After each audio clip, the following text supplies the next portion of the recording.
from Wall Street to your street. What does this economic mess mean? Joining us now, Michael Santoli, senior editor at Barron's. Good morning. Morning.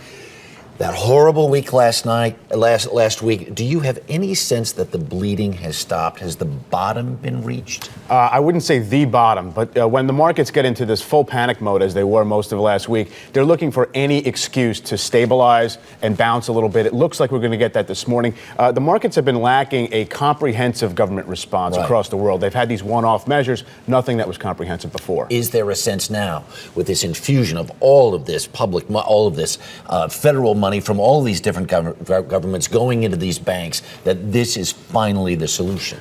We're very hopeful of that. Now, it's definitely the right type of thing to do because it recapitalizes these banks. It gives them actual fresh money to go out and start doing the basic lending and borrowing type transactions that they've been reluctant to do for so long. This is what I'm going to talk about this morning, LIBOR 101. LIBOR is the rate at which banks lend money to each other.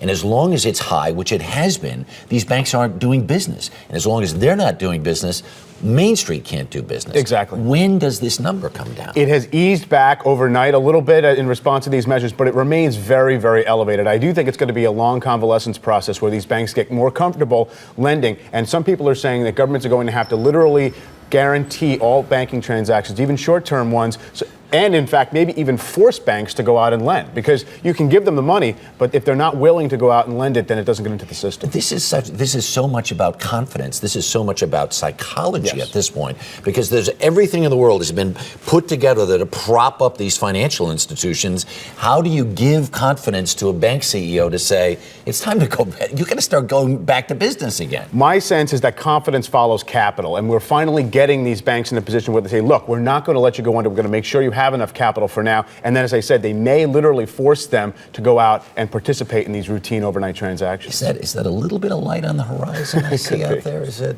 you think?